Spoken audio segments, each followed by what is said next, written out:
Hey everyone, it's Wednesday and you know what that means. Time for another Top 5 Wednesday video. Today's topic is Top 5 Favorite Sequels. Since these books will be the second in series, they're going to contain a lot of spoilers for the series. So if you see me hold up a book that you haven't read or start talking about a book that you haven't read, you probably want to skip past it until you see that I'm not talking about that book anymore so we don't ruin anything for you. Alright, let's get started. First on my list is The Sea of Monsters by Rick Riordan. This is the second book in the Percy Jackson series. The original one, not the Heroes of Olympus, and this book I just put it on my list just because it's awesome. It's as good as the first book in the series, and I remember when I first got this book I was scared that it wasn't gonna be, because usually second books are kind of like the means to an end. Something happens at the end that makes everything that happened in the second book completely pointless. So this book was just absolutely fabulous. It's what really cemented my love for Percy Jackson, because now I realize that Percy Jackson and the Lightning Thief wasn't just a one-hit wonder. The whole series is absolutely fabulous, and I love getting back into Percy's voice. I love just the expansion we got into the universe and how we learned so much more about the demigods and all the monsters out there. Every time Percy has a fight with a monster, it's fabulous. You're in for some awesome action-packed scenes. So the fact that this book is called The Sea of Monsters, that should tell you what you're in for. Everything was just great. The character development, the whole world development. Like I said, it really made me fall even harder in love with the Percy Jackson series. Number 4 on my list is The Scorch Trials by James Dashner. This is the second book in the Maze Runner series, and I just finished reading this yesterday, and let me tell you, it is absolutely fabulous. It thought it would annoy me that after they got out of the maze they get thrown back in this maze-like situation again, but there was just so much more added to the world. We got some answers that we were looking for. Overall, it was just so fascinating and such a great read. If you haven't started the series yet, there's one thing you need to know, and that's that these books they're challenging to get through. Not that they're hard, but just the world that's set in is so kind of confusing and confuddling almost that it takes you like a little while to sit down and situate yourself in it. So I would recommend that if you haven't started the series, don't bring it like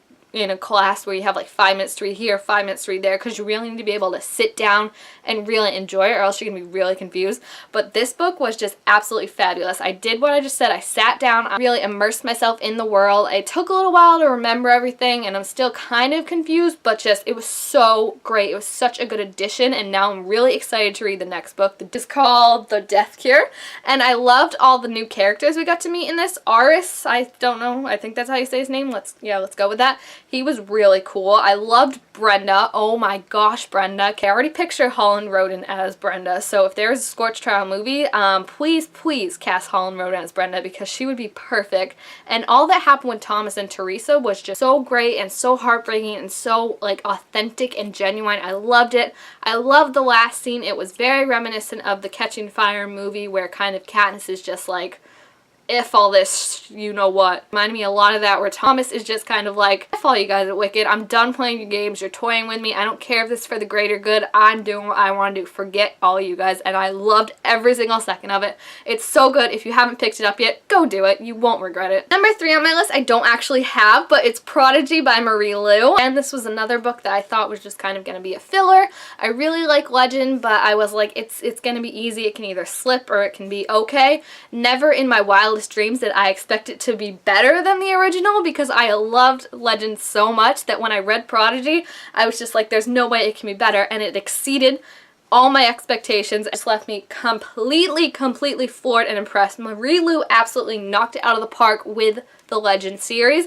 Every single book is great on its own, and it's almost like better than the previous one, but I think Prodigy is definitely my favorite in the whole series. I just love the development between June and Day. I love how we get to know more of the world, we get to see the colonies, and it's just such a great and expansive look into the world, and I just loved it so much. And the cover is really cool, and we get Blue writing for Day, which I don't know what made it so good, because I thought it wasn't going to be as good, but there was just something so addictive about it. We met Andon, he was really cool. And of course the cliffhanger ending, which just left me absolutely crawling, sobbing on the floor, where I was like, it's just amazing, 5 stars. I was just so impressed and so floored. It's definitely one of my favorite sequels. Number 2 on my list, I also don't have. Are you noticing a reoccurring theme? And that is The Essence by Kimberly Durden. This is the second book in the Pledge series, which is a series that I started this year. It came out, I think, back in 2012, and I've only gained around to reading it now. But it is an amazing series. It's kind of underrated, so if you haven't checked it out, I'm telling you now, go check it out. You won't regret it. It's not dystopian. It's got more of a fantasy feel, but yet it's rooted real world. Basically, it's set in this world where it's a very strict society where there are different classes and they're dictated by the language they speak. So every class speaks a different language and you're not allowed to look at a person when they're speaking a language that is above your class. So it's a very strict society.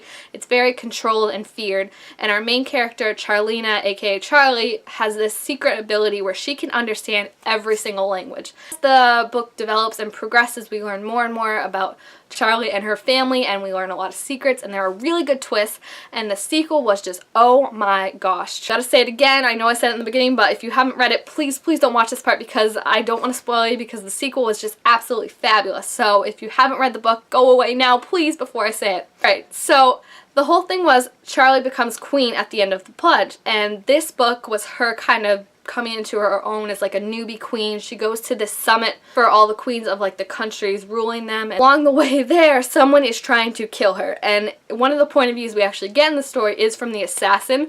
I had it figured out pretty quickly who the assassin was, but it was still really cool to see them try and evade her assassin and like the person trying to kill them, and how all the queens function together, and the whole like power play political system.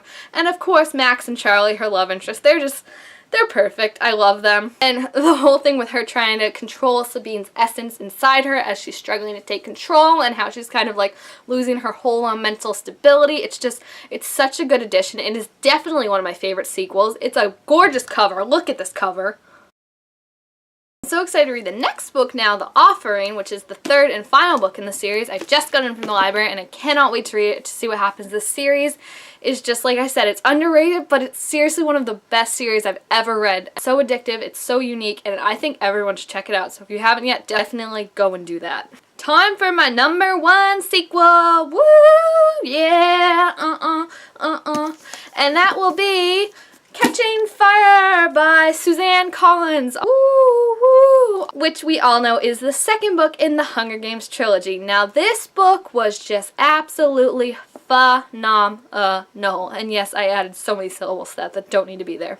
This is definitely my favorite book in the series. I just love where it goes. I love the character development with Peeta and Katniss. We meet Finnick and Joanna in this book, which just makes me so happy.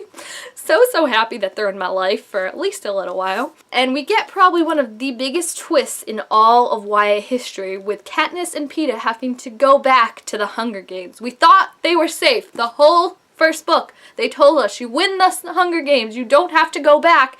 And then what happens? They have to go back. But then at the end, we get even the bigger shocker with Gale saying, Katniss, there is no District 12. Like, that is the whole essence of the book, is just kind of like breaking down and going by the Capitol and then being like, screw this, you guys suck. And I just love Katniss's journey of kind of this reluctant hero. She doesn't really know how many or how much people believe in her, and she's kind of has to discover that along the way. It's just so great. There's nothing that I can pick on it except maybe we could have had a little Gale, because that is one of the things I've always hated about the Hunger Games, is the stupid love triangle. We did not need it. I don't like Gale, but this book is really good. I loved going back into the arena, even though it sucked for Katniss and pretty much everyone involved, but getting to know the allies, getting to know the whole plan, and we got to see the Capitol a lot more in this book, which was really cool. My favorite, like I said, and it is definitely my favorite sequel. It deserves the top spot in my book, and that is why I picked it. Alright, so those are my picks for the top 5 sequels. It's probably by far the funnest tag I've done so far in the top 5 Wednesday tags. There are so many sequels out there, and I really want to know, what are your guys' picks? Tell me your top favorite in the comments below, and all these series are phenomenally good. If you haven't checked any of them out, I'll leave them down below so you can go check them out, because they're really all worth reading, and the best part is that they have sequels that are worth reading as well, so you should definitely check them out. So